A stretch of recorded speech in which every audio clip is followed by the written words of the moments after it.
Hello, Andy from Johnson's Fleet Services here, major accounts team, and today we are at Liverpool Volkswagen. Liverpool Volkswagen has a special place in my heart. 20 years ago is where I started my journey in fleet, and it was here with all the team there. A lot of time has passed since then, a lot of different cars, but today we're here to do a handover for one of our major clients who we supply on the Volkswagen ID.5. This company's moving across from internal combustion engines over to electric, and the ID.5 is their chosen vehicle. And they've asked us to come up with a handover that's tailored around driver safety, electric, using the apps, using the infrastructure and electric charging points in the nearby facility. So we're going to do a tailor-made video especially for it.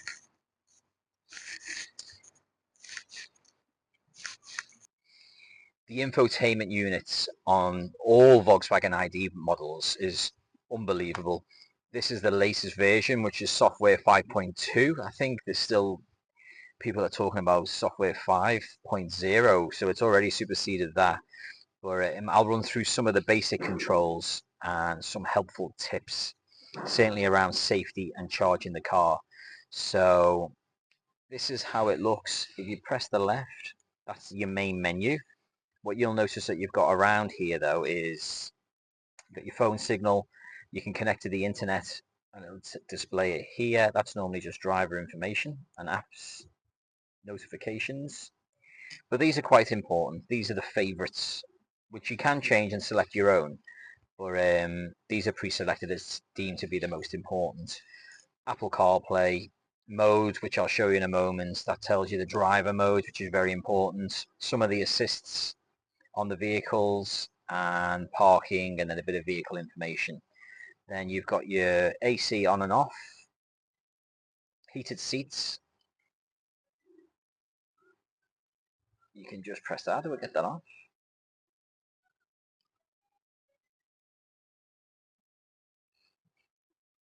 There we go back. Heated seats for the passenger. You can select the level that you want. Driver, that's on full level. Now again, what you'll find is if your journey, you want to limit the amount of charge you use, then the climate does play a part in how much of the charge that it will take down. So I find myself, and I'd recommend using the heated steering wheel and the heated seats just to keep the car constantly warm. And then if it's too cold, then obviously you can put the climate on, but I just limit it because it does reduce your battery range by having the climate on too much, unless you're an eco, which again we'll talk about today. That's a big feature. So yeah, let's go into this. Driver mode, probably the most important feature I'd say, from knowledge and being able to get around with ease.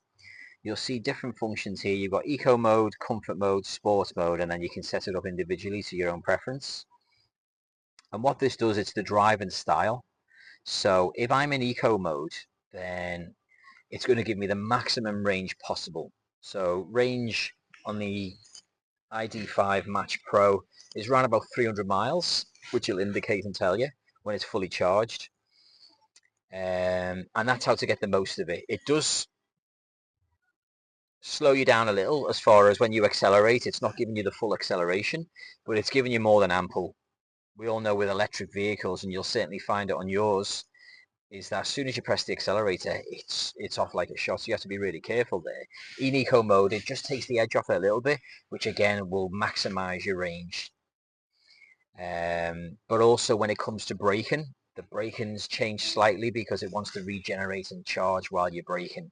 So for me, that is the go-to and what I would use the most. It's the safest mode and it'll give you the most out of your range. Comfort mode is really just tailoring around comfort. So the suspension softens, standard driving profile comfortable, is suitable for all driving conditions. The vehicle components are adapted for the highest level of comfort, allowing you comfortably to complete long journeys or drive your daily routes. Yeah, that's true. It's more responsive, but I prefer the eco mode without doubt, just because the less I charge the better, and I'm quite happy to drive conservatively to get the most out of my range. With an electric vehicle, it's fair to say you will get more out of your range, certainly in eco mode, but also traveling at speeds on the motorway between 65 and 70. That's where you get the optimum. If your car's showing 200 miles as range, and if you're driving on or below 70, then it will reach it. The moment you start going over 70, 75 and plus, you're asking for trouble with speed cameras for sure, but it'll certainly affect your range quite dramatically. So that's one of the reasons why my recommendation is to go into the eco mode, is because you'll get the range that it's talking about and aim to go between 65 and 70 miles an hour. Comfort will just give you a little bit more softer suspension and more response when you accelerate. Sport mode, well, it's not gone red for a reason, or it hasn't gone red for a reason. That is so responsive. So if you want to have a bit of fun with the car, the accelerator is super responsive and the braking is very harsh. So it's good to try all three, but as I say, my recommendation is to go in eco mode the vast majority of time, just to get the most. An individual just allows you to tailor it really to what you like. Once you get to know the car, you can say, right, okay, how do I want the steering? How do I want the accelerator? How do I want the braking? And then you can adapt it. To return to the main menu, you can either press top right or furthermore on the main menu. So again, top left gives you the main menu, and I'll run through some of the apps, or all of the apps that come with this. And there's tons and tons and tons and tons. We might go into further detail and do tutorials on certain other ones, but I'll just gloss over them for now. So telephone, self-explanatory, that's for you to connect your phone. First thing you do to get your phone programmed in would be to select Bluetooth on your phone, and then it will come up with my VW on your phone. Select it, it'll tell you to pair, and then you're in. Telephone, that's mine, that's in there already. Back to the main menu, just again top right, radio media. This is what I've selected, and to get the radio list, just press it and then you can scroll up and down and choose from the many that's on there. Back to the main menu again, navigation. No doubt this will be getting used a hell of a lot for long journeys, that's for sure. I find just put me on that. I find that the sat nav, we've seen car sat navs over the years, and some have been good, some haven't been great. I'm finding now it's much more informative, much more user friendly. It can react to voice control, which again we'll do in a separate tutorial. But user friendly wise, with using the manufacturer's sat nav is fine. You also have Apple CarPlay in here as well, which will connect wireless. So you can use it from your Apple CarPlay for sat nav, or you can use the vehicles. I know lots of people used to choose Apple CarPlay because they found that better. I think it's good on both. So it's up to you. But this is using the manufacturer's one. I'll gloss over the basics, but really it's just a question of search for your destination, put your postcode in, numbers, so that's just L32 1 Delta Alpha, and that'll bring up the address. You select it and press start, and you're good to go. Just to go more in depth on here, you've got your charge point, where if you want to charge on the way, you can press that and it'll tell you where the nearest charge points are to where you are, and you can select which one's there, which is a great feature again, but we've shown you on this video as well. Your Zap map will do that, or you can just use the motorway services. But if you want to know it in advance whilst you're driving, then that button's a great one. Let's just go back to map, and then settings will just give you a little bit more chance to tailor One of the big ones for me is sometimes I'll want to use toll roads, sometimes I won't want to use toll roads. So you can tailor route and guidance. Route options, avoid traffic congestion, range warning, country information, border crossing, infos and motorways and dual carriageways on. So a lot of the features are defaulted to be on, but route options, avoid motorways, you can turn that off if you want, but that's a big one for me. Avoid toll roads. Many times when I'm traveling to Birmingham, it might take me on a toll road for one junction and it's not needed, so I'll switch that off and switch it on again. Avoid season restricted routes, avoid routes requiring stickers except. Yeah, not too sure on that one. But that's the main one. Dead easy to use as far as your location, where you're going to, or your destination, sorry, postcode or the area. And then you can just tailor it to avoid any charges on the way. Back to the main menu. Vehicle, that'll just give you some vehicle information on your journey for miles, what you've used, what kilowatts you've used. That's for data, vehicle information. This will allow you just to tailor a few things on the outside of the car, on the inside of the car. You can control the brightness, but it's something that you need to have a play around and then set it to your own personal settings, but it's quite self-explanatory on how you do that. Back to the main menu.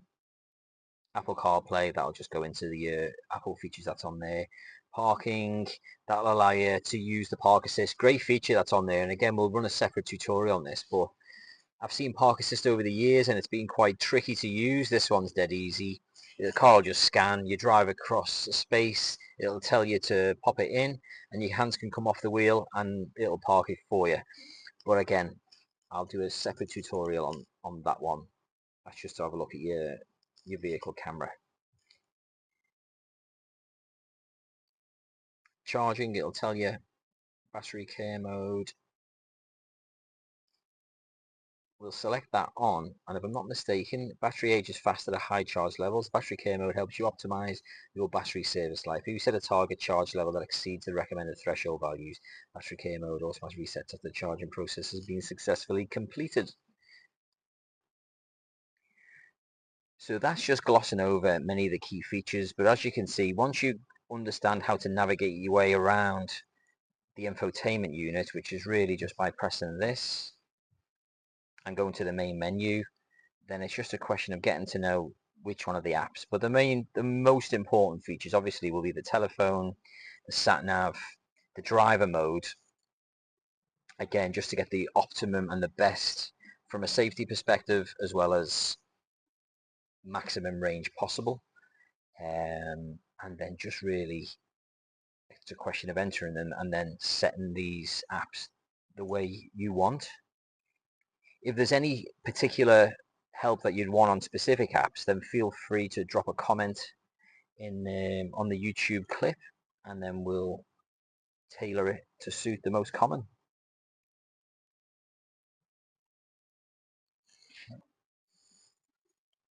Just to go in depth on the climate control, because I think we're entering the period now, or certainly when you'll be taking delivery of the cars, where it's going to be in the warmest of climates. So, but obviously we've got winter features that need to be known, because electric vehicles perform very differently in summer and winter. In the summer, when you charge, you'll probably get more charge by about 50 miles than what you would do in the winter. So it can dramatically change things. But as I say, we're entering the kind of period.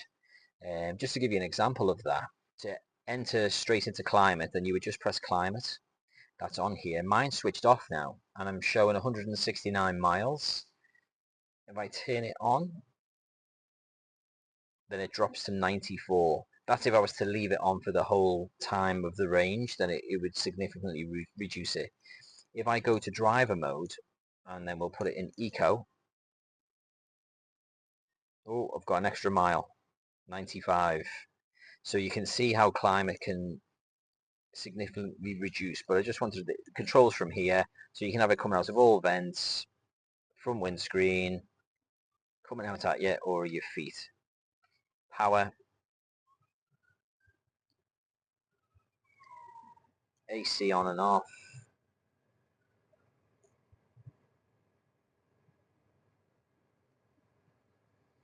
And then you've got your heated steering wheel control that you can use from here, or you can use it on your steering wheel. So it's really just a question of getting the car temperatures the way you want it, and then conserve. And then if it drops or it gets too hot, then I just put it on, but especially on eco mode, just to max that out.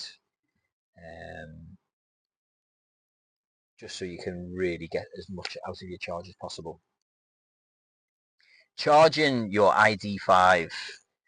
So I'd recommend downloading the ZapMap app, which is a brilliant, it'll tell you where all your charging points are there locally, at home, when you're on the road, when you're on the motorways.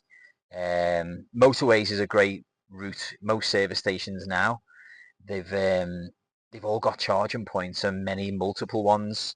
What's good about ZapMap is that it'll tell you whether they're active or in use. So I definitely recommend downloading the ZapMap. My circumstances, I drive the ID.5 currently myself, and I don't have a charger at home. So in the early parts, then I use ZapMap just to find out where the local charger was. There's one locally to me. That's how the map looks. And it's about a mile from my house, so I just kind of factor that into the day. So if I've been on meetings all day, then I'll come home, plug it in, 6 o'clock at night, take it off, 9, 10 o'clock, ready for the next day.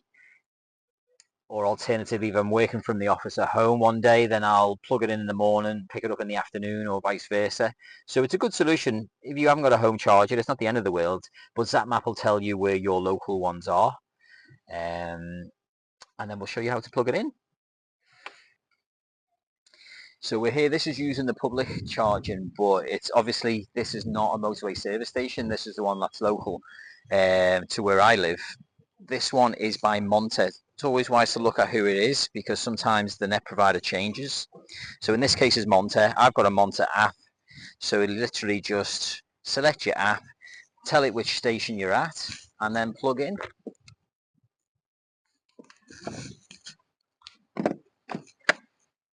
Plug in here.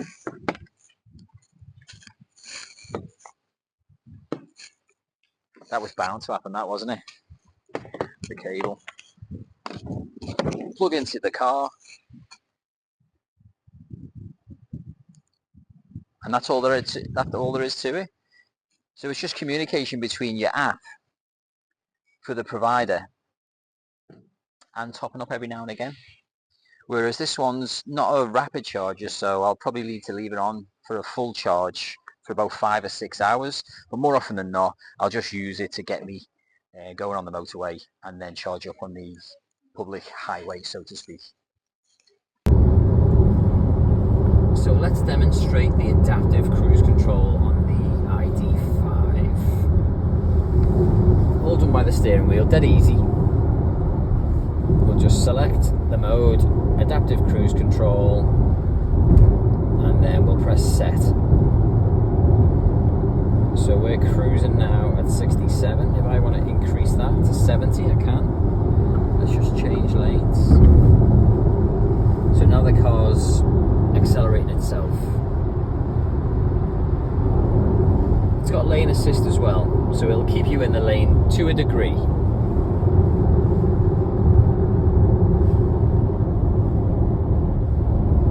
But you have to pretty much navigate it around.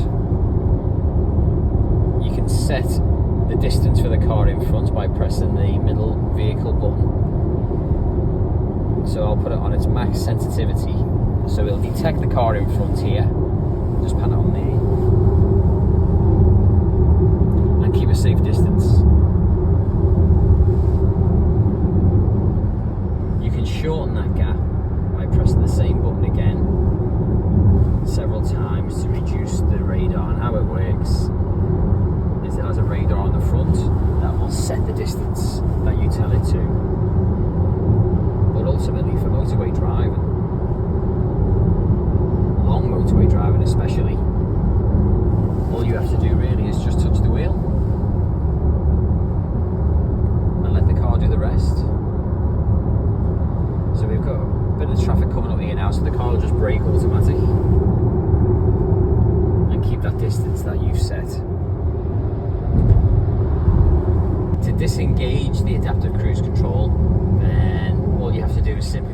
brake, then you're back driving and with the accelerator.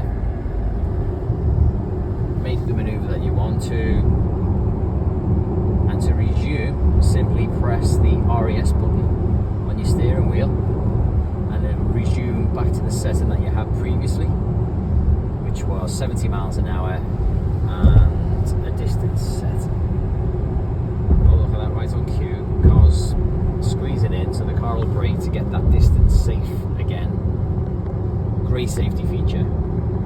I think if every single car had adaptive cruise control in and the car was braking for them, possibly less collisions.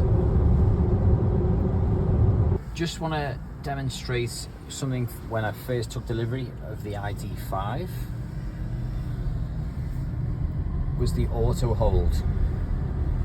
Auto hold's a massive feature for me and a big benefit because it just, when you stop, it puts the handbrake congestion on A5036 with a delay of 5 minutes due to queuing traffic. Good to know. The default setting was off, so by pressing the vehicle button, let's just go back to the main menu. It's on the favorites, vehicle button, and then auto hold. Make sure that's activated, because if it's not on, when you stop, then the vehicle will roll or creep forward. So there's no handbrake, whereas you select the auto hold, and when you stop, it automatically applies the handbrake and locks in. Big feature.